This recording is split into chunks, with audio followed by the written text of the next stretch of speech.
Major funding for Telehell is provided by Dave's Archives. At Dave's Archives, he personally transfers, archives, and preserves classic commercials from the 70s, 80s, 90s, and 2000s and shares them with you. Don't forget about his Friday night live stream on, well, guess when? Go to davesarchives.com. By Retrocirq. Take a not-so-silent journey through millennial and Gen X nostalgia with Retrocirq. Look for them on YouTube under Retrocirq, spelt with a Q at the end. Retrocirq, where the Q is not quiet.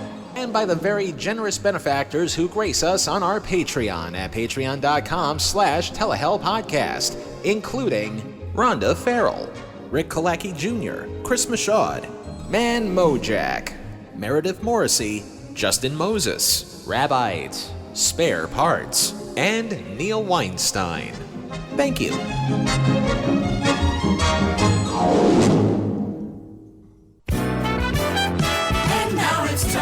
Now it's time to show the secret films, the clips, the stars, hope we'd never see. The shows that failed, derailed, and never made it to our screens.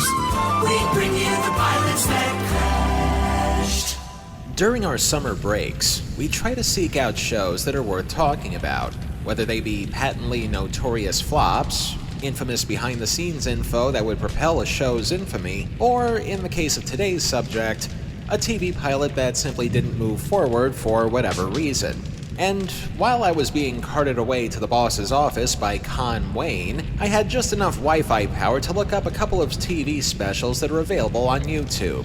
Both of them showing brief clips of these TV pilots that either never saw the light of day or more than likely aired during the summer burn-off season when networks needed to patch a temporary hole in their schedules. And I want to give a shout out to author and TV producer Lee Goldberg for putting these books and supplementary clip shows together back in the late 90s and early 2000s. Because it's through watching these low-light highlight reels that harken the old expression, sometimes you find your path and sometimes it finds you. And since there are a couple dozen of these pilots to sift through, as well as the possibility that they might not all be in full on YouTube, I'm just going to go ahead and pick one at random. Say this one. Is the slime infesting our streets expecting me? And I'll be on you like a buzzard on a meatloaf. You tell me where you have that money or you'll be doing sit-ups with the devil. Still not laughing? And now, known to cause insanity in lab mice. This is Telehell.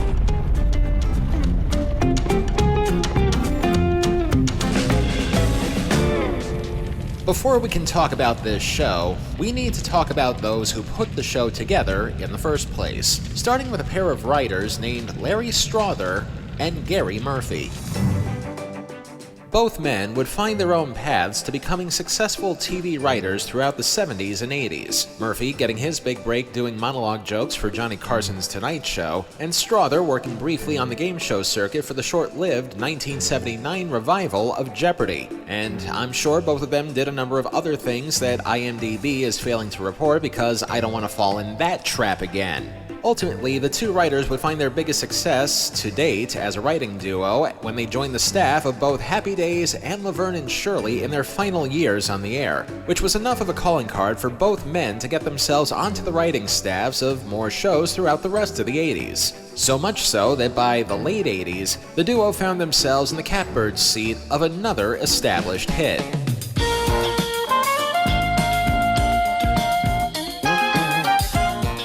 I won't belabor the point here, but as long as there's a revival of it back in production, let's pay a little lip service to the original Night Court, one of many sitcoms that ever existed that could easily fit the description of human cartoon thanks to the seemingly endless parade of nut jobs that would inhabit the courtroom on a weekly basis. And I'm not just talking about the litigants. I mean a cast that's built for comedy and, unfortunately, have suffered one too many losses in recent years. But good dark lord, if ever there was a TV show that can pick me up whenever I'm feeling my lowest, Night Court is in my own personal top 10. If not for the nuts, then especially for this one scene alone that proves just how much of a powerhouse John Larroquette is, was, and could still be today. Hold on. Count one. The other side declaring complaint states without prejudice to these informed police upon such information declares police that upon 11/1986 and above the judicial district city of New York State, New York is crime of violation of 23152 of the New York Vehicle Code misdemeanor dependent and willfully and unlawfully while under the influence of alcoholic beverage or drive a vehicle. Count two. Further to the separate complaint being different causes, same class defendants to connect with the commissioner. These set forth the count declaring complaint to stand forth if information believes that the information and belief that and stating that in the state and the judicial city of New York, the state of New York in violation of 23152 of the Vehicle Code misdemeanor was committed dependent and willfully and unlawfully while 1.0% or more weight of alcohol did drive a vehicle. The end. My God, man, gavel! Oh, yeah, held over for a grand jury, court adjourned! Fanboying aside, Strother and Murphy were brought on in the show's 5th season as new writers, and they clearly did a good job of it because 1 year later, in 1988, series creator Reinhold Weege left the show as executive producer and head writer, and left the duo in charge, which they were right up until 1990, when the happiest production company on Earth came a-calling.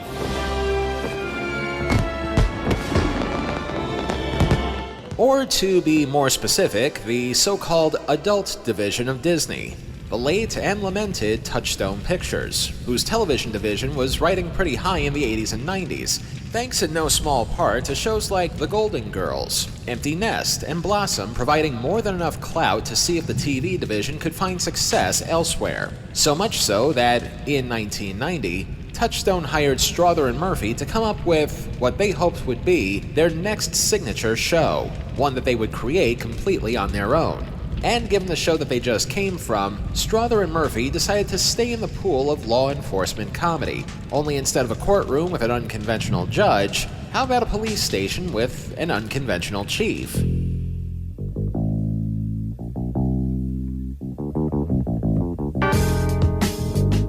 No, not a big city police station like Barney Miller, but maybe something a little smaller and a lot less gritty. He rode a blazing saddle, he wore a shining star. Okay, close enough, but let's keep it in present day and without the racial undertones. To this point, Strother and Murphy worked on a TV show where the main character was an offbeat judge who, despite his quirks and shortcomings, still did his job by the book while being outside the box. So, naturally, they hoped that lightning would strike twice with a similar yet different story. The tale of a former movie star who gets elected sheriff of a small town in California. And while I strongly resist the urge to make any modern-day comparisons involving former movie and TV personalities seeking higher office, let's dispel most of that by saying that, given the year that this was made, I'm guessing this might have been a response to Clint Eastwood being elected mayor of Carmel, California, or Sonny Bono getting elected to mayor of Palm Springs in the 80s and then eventually a seat in Congress in the 90s, or even Fred Gopher Grandy from The Love Boat getting a seat in Iowa in the 1980s. And, of course, let's also not forget about this guy. Mr. Gorbachev, tear down this wall. The point being that by the time this pilot was made in 1991, it wasn't exactly unprecedented for famous people with minimal political experience to run for public office. So naturally, it was ripe for parody. Now all they needed was somebody unlikely to become an unlikely town sheriff. Enter The Voice. If ever I would leave you, it wouldn't be in summer. If you're of a certain age, you might not know who this singer is. But for the rest of us, the late great Robert Goulet doesn't need that much of an introduction. But that's what they have Cliff Notes for. After spending some of his formative years in Canadian theater, Goulet's big break came in 1960 when he was tapped to play Sir Lancelot in the original Broadway production of Camelot. It was that performance that helped open the doors to bigger and better things. In spite of the long-running urban legend that whenever Elvis Presley saw Goulet on a TV screen, he would briefly comment how bad the show was before promptly firing a bullet at his TV. This show ain't no good. But before all of that could take place, Touchstone, Strother, Murphy, and their fellow Night Court co-producer Tim Steele selected Goulet for the main role of former actor Brent McCord, a leading man who rode high in his day, only to suffer a career slump in his later years. Happens to the best of us. And it's because of his established but slowed-down career of playing law enforcement roles that this actor is elected the sheriff of a small California town. In other words, he becomes a sheriff who used to act. Actor, sheriff. Acting sheriff. Wow! Nice segue. The show was ready to go. Now all that was needed was a network to air it on at just the right time and place.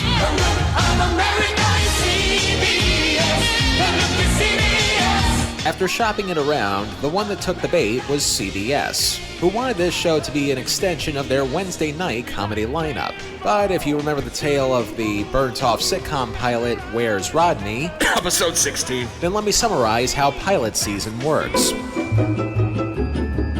Through a number of development deals, various TV production companies get to work on the making of several dozen TV shows in the hopes that the networks they pitch them to will pick them up for a series run later that year. This process runs for about several months and is known colloquially as pilot season. It's during this pilot season that potential candidates for the next fall's schedules are weeded out through a lengthy process of writing, rewriting, filming, sometimes refilming, audience testing, and ultimately executive approval or green light. Once the pilot has been greenlit by the TV network, it is then approved for its first season on the air. While many TV networks go through dozens of TV pilots in a development year, only a handful of them make the final cut of the network's schedule, while the rest of the unsold pilots become either lost to time, leak out their pilots on a video sharing service, is casually mentioned in somebody's compilation book about unsold TV shows, hi again Lee Goldberg, or, if you're really desperate, you actually air the failed pilot during a time of year when nobody really watches that much TV in the first place and call it a special, simply because you need to patch a hole in the schedule. Which, more or less, turns out to be this show's fate. But before we bury the lead, let's enjoy this pilot getting buried in the summer burn-off graveyard For reasons undetermined. After the break. 8:30, and America's best-loved singer invites you to share a home-style holiday. When it's Bob Goulet's old-fashioned Cajun Christmas. Christmas Eve on IBC. You'll love it. Oh my gosh. Does that suck? And now, Mr. Robert Goulet reads from The Writings of Bart, the collected after-school blackboard writings of young Bart Simpson. Mr. Goulet. I will not trade pants with others. I will not do that thing with my tongue. I will not Xerox my butt. A burp is not an answer. I will not pledge allegiance to Bart. I will not eat things for money. I will not bring sheep to class. I will not instigate revolution. My name is not Dr. Death. To experience all of Bart's blackboard writings, watch every classic episode of The Simpsons. I will not call the principal Spudhead. The Simpsons, now 5 times a week.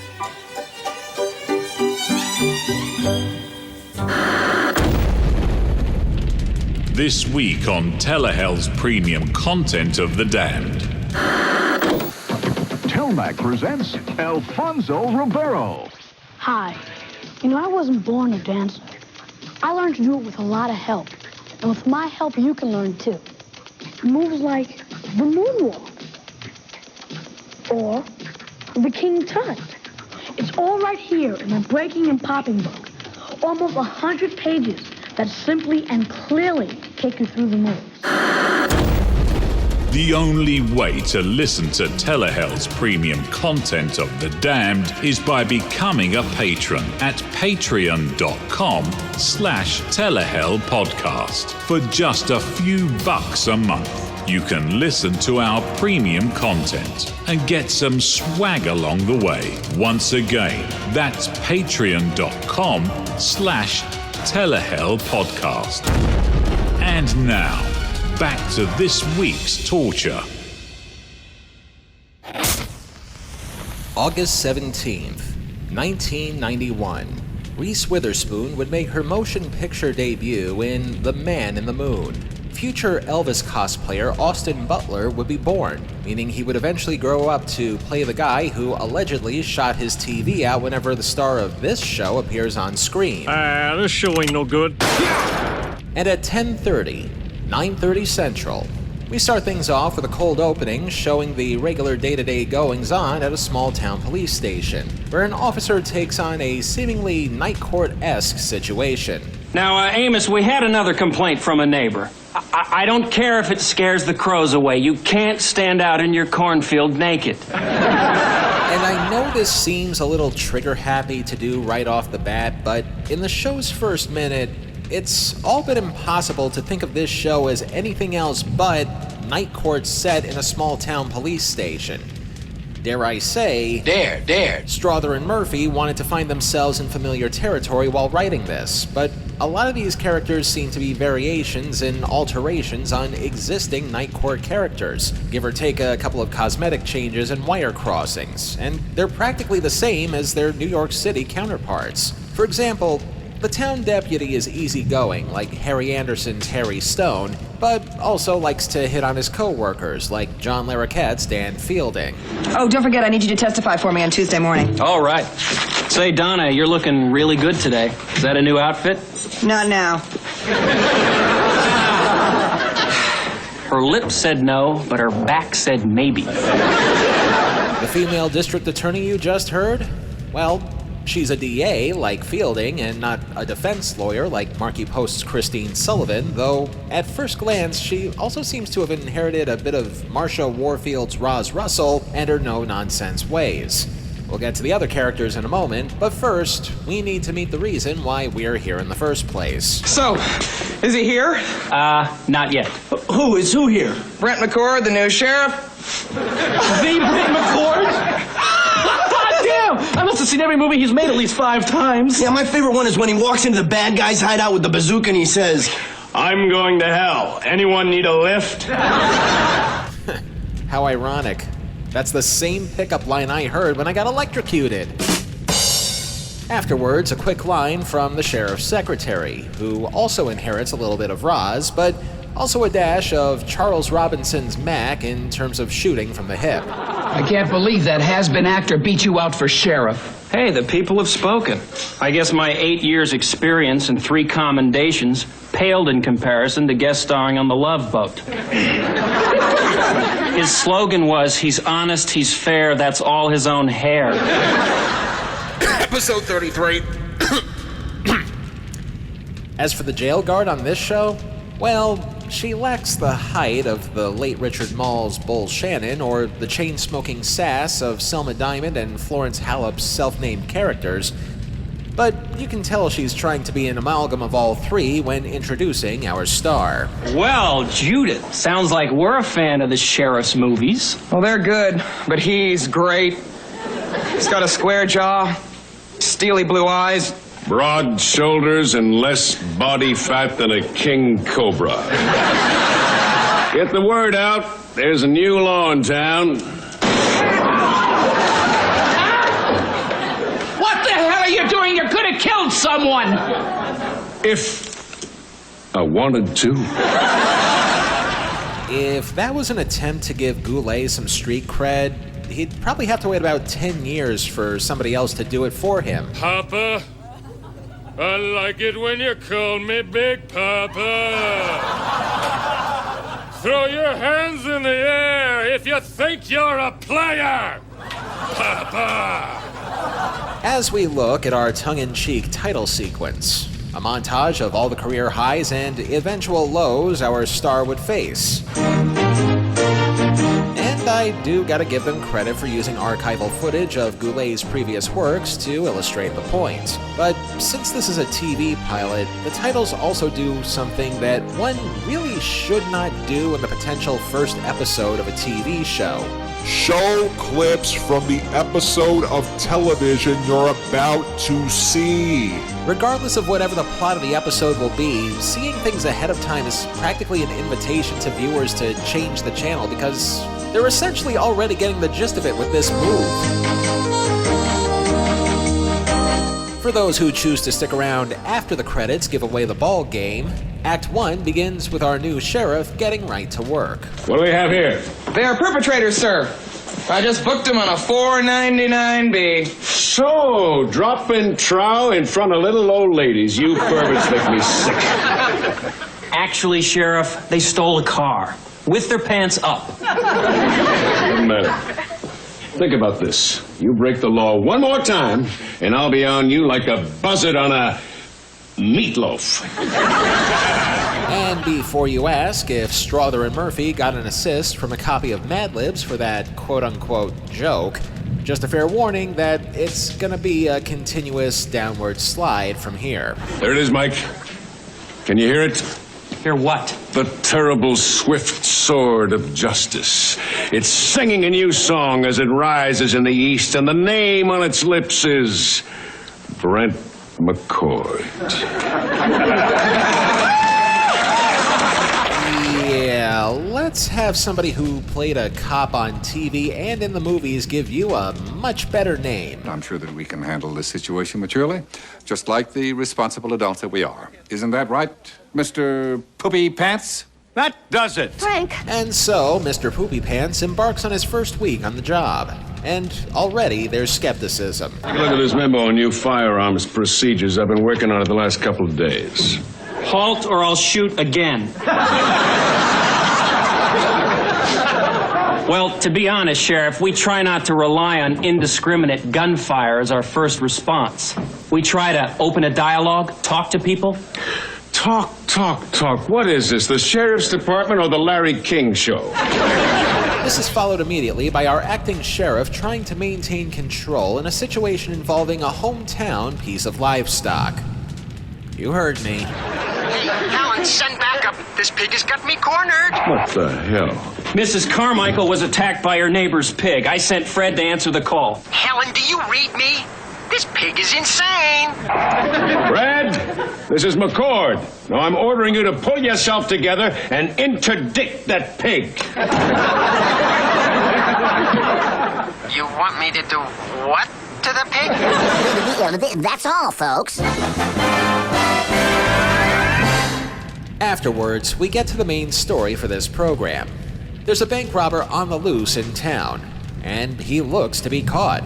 Will our new sheriff stick to the rule of law, or will he do something wacky and unconventional that no other sheriff would ever do? I'm stalling for time because that's pretty much what he does anyway. Please laugh. Sir, this is the bank robbery suspect from Marin County. Okay, furball.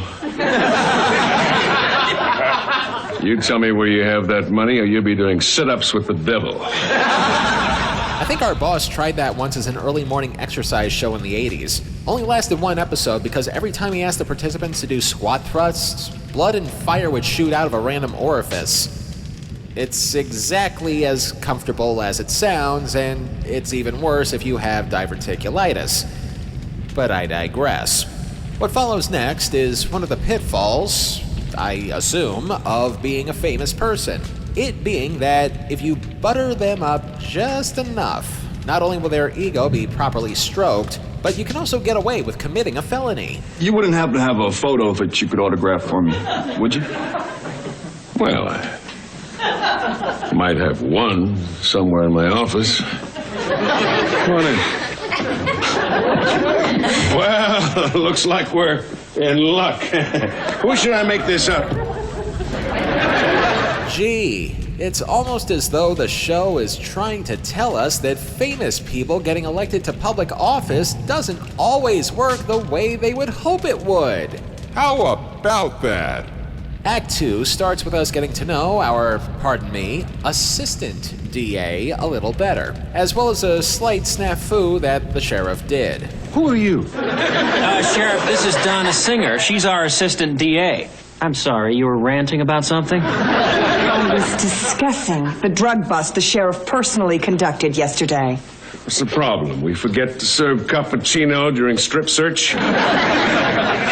No, you only forgot to read the suspects their rights, as required by the Supreme Court. Oh, that dog and pony show.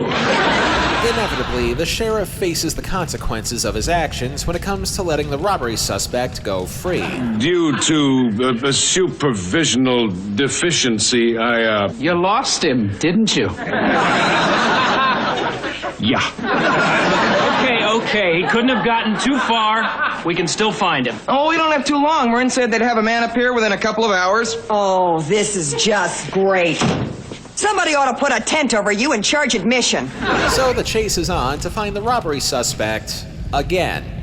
Hilarity, predictably, ensues. Yes, Helen? Sheriff, the deputy from Marin County's here with a couple reporters. Thank you, Helen. Thank you. Tell them I'll be right with them. Mike? What am I gonna do? Oh, I can think of a few things. I mean, you could fess up that you blew it, admit that this was a bad career decision, quit with what little dignity you have left, become a panelist on the Hollywood Squares. You know, Mike, all my life I've been play acting, pretending to be the hero. That's one of the reasons why I ran for sheriff. So for once in my life I could be a real hero. Wait a minute. There's still something we can try, but I'll need you to stall those people until I give you the word. Great idea. Stall them. How? Naturally, since this is a pilot, there needs to be a way for everybody to stick around. So, of course, Goulet is going to try and find a way to stay on board while the actual competent people do the real work behind the scenes. That seems to be the plan, except for one problem. Even though Goulet can act his way out of a paper bag with the right script in front of him, his improv skills leave little to the imagination. Fortunately for the fact that Goulet's office has a lot of memorabilia on his walls, his deputy comes up with a plan. I got it. Get Al Capone. That film where you played the G-Man? Special Agent Vic Volk. If Vic Volk could take on the mob... Well, then those reporters will be a piece of cake. And that's what he does. Give the reporters a little flash and pizzazz while the real officers do what's expected of them. Hilarity ensues once again. Sheriff, I'm Ann Wong Fowler from the Daily Journal. We're here to get the inside story of Brent McCord and his first big arrest. Yeah, where's the robber? I'd like to get the two of you together. You're not the only one. 15 minutes later. Well, he's still being processed. We had a huge backlog today. So how long are we talking? 5-10 minutes? Well, normally, yes. But you see, we're de-processing him vis-a-vis the requirements of Project E-Crew. One long, angry line later. It's an acronym. For what? Sorry, official police business. But I feel I can trust you, so I'll give you the first word. Environmental. 24 hours later. No, I can't help you any more than that, except the second word begins with a C. Begins with a C. Community. No! Oh, too bad. Sweet Satan, I never wanted a bad sitcom pilot to end quicker in my life or death.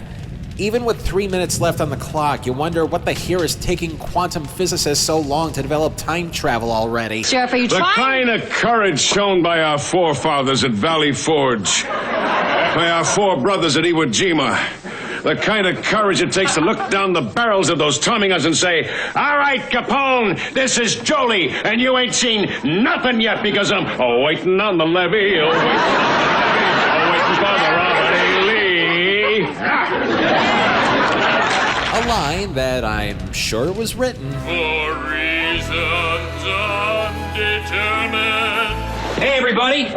I believe some of you have met Harper. Mike, how'd you find him? Well, I went back to the hotel, hid out for a while, and voila, he came back for the money. Just like the sheriff predicted. I did? So, all's well that ends well. The sheriff gets his man with a boatload of help from those who are far more competent, and a couple loose ends are tied up that we probably forgot needed to be tied up in the first place. Come on, Donna. Look, it was a tense moment. I lost my head. So I hope you didn't take that shut up the wrong way. Actually, I have to admit, I was very impressed by the way you pulled the sheriff's chestnuts out of the fire. Oh, yeah? Yeah, in time of crisis, you were forceful and clever, compassionate. A lot of women find those qualities very attractive. Really? Do you? Absolutely. In fact, I'd say that's what really attracts me to Steve. Tune in never to find out who Steve is, as we get the closing gag from Mr. Poopy Pants. Mike. Oh, Sheriff. You wanted something? Yeah, I just wanted to say thank you for what you did for me today. No, I mean it. I mean, you stood by me in a difficult time, even though I slaughtered you in the elections. Just want you to know that I appreciate it, and I won't forget it, partner. No, it was nothing. What was nothing? This show ain't no good. Suffice to say, the world was not ready for acting sheriff, and neither were TV viewers. Reportedly, just a hair under 5 million viewers saw the show when it aired, which may be monumental numbers in the 21st century, but back then, it led to a ranking of number 83 out of 90 TV shows that aired that week. A performance so dismal that CBS would ultimately pass on the show and instead choose to greenlight a season of long-running crime staple Jake and the Fat Man instead. And were this just another typical failed sitcom pilot, that's all that really needs to be said about this. Except for this one side story that we neglected to mention until this very moment, partly because we would never even consider reviewing something so mundane unless there was an especially interesting piece of trivia attached to it. And folks, smoke 'em if you got 'em, because you're gonna have to sit down for this one.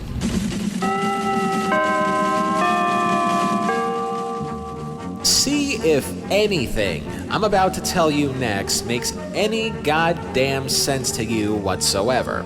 You see, acting sheriff was one of a number of Disney and Touchstone TV properties for the 1991 fiscal year that were lumped into something called a Zebra's Plan. It's an acronym.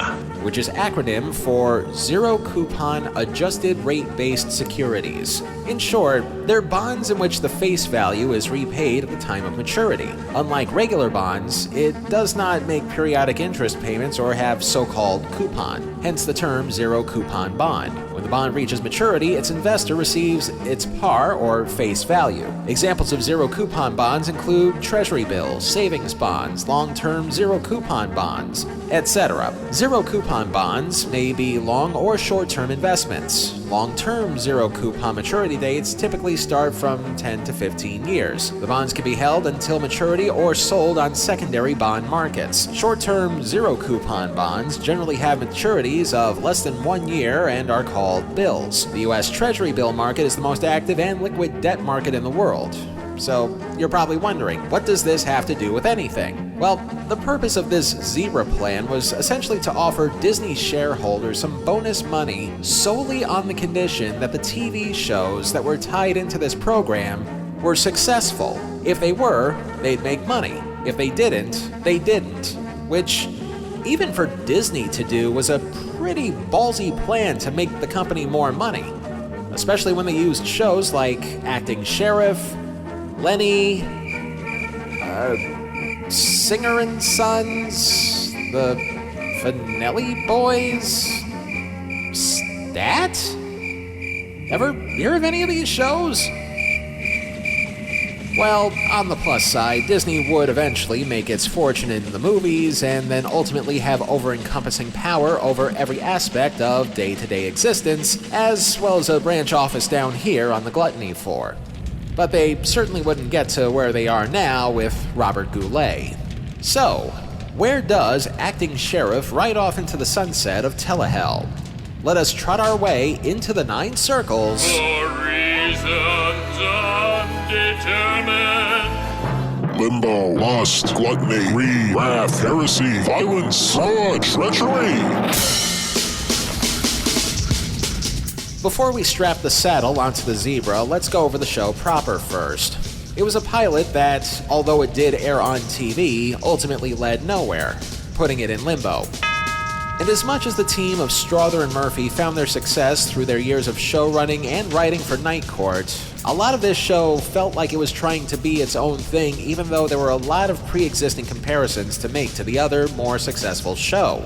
Everything from quirky criminals to rearranging character personalities in other people. To make a somewhat questionable comparison, if you're old enough to remember the board game Pop-O-Matic Trouble, then you might be old enough to remember a very similar yet different board game called Pop-O-Matic Headache. The game mechanics between both games are similar, but the rules for each game are slightly different. I pretty much felt this way watching this pilot, like you felt deep down that they wanted to do something different. But because of how successful the other show they were working on was, they kind of fell into the trap of hoping lightning would strike twice and nobody would notice. Especially Reinhold Weege, who I'm kind of surprised never called them out on it. Especially when Night Court was still on the air as this was airing. So in that regard, I gotta give this show a 1-2 punch of fraud and heresy for sticking a little too much to the tried and true, as well as additional gluttony for attempting to put on what was essentially a second version of Night Court in the first place. To say nothing of how cartoonishly trigger-happy Goulet's sheriff was throughout the whole show, resulting in a graze of cartoonish violence. And then you get to the ridiculous Zebras plan Disney and Touchstone concocted in the hopes that their hopes for the fall of 1991, including this show, would make the company a little extra money, even though by that point in time their animation studio was well on their way to becoming a motion picture printing press for the next few decades. Corporations gotta corporate, I guess, and Disney's plan to accentuate their greed in 91 blew up in their faces. Which, given how things work in the business world, is probably one of the more narrow-minded things a company could have done to make money. If they knew this show and all the other shows that they had in this Zebras plan was gonna fail, just write it off as a business loss and make the money back on the tax refund. You know, like most tax cheats do. Acting Sheriff earned 6 out of 9 circles of Telehell. But, as is the case with busted TV pilots, no detrimental harm was made to anybody's career because of it. The cast of the show, as unknown as they were when they were cast, went on to durable careers as character performers. Larry Strother and Gary Murphy would continue to put their creative talents behind many more hit shows. Strother would continue to write and produce for various sitcoms in the 90s and 2000s, and would later go on to create the classic game show parody Most Extreme Elimination Challenge. While Murphy would continue to write and also be consulting and co-executive producer for a number of decently running sitcoms, like Caroline in the City, The X's, Sydney to the Max, and Murphy was also highly instrumental as a writer and executive producer and co-developer for Malcolm in the Middle in the year 2000. And then there's Robert Goulet. Running merrily through the snow. In spite of what the king of rock and roll would think of him, Goulet's career would only continue to flourish for the next few decades up to his passing in 2007. By that point in time, and despite all the awards he's won and the accomplishments that he's made, there were really only 3 other things that kept Goulet in the spotlight during the 21st century. His appearances on Disney's Recess as Mikey's singing voice, Watch the jingle jangle start to shine. Reflections of the music that is mine. When you toss a coin, you'll hear it sing. Now listen while I play my green tambourine. the aforementioned Will Ferrell impersonation of him on SNL. Hold on, looky here. It's a bighorn. Well, that's why I come up here. Look at you. You're hungry. You don't even blink, do you? And perhaps his longest-lasting piece of work, aside from anything he would ever do on the Broadway stage, the theme song to this long-running late-night staple.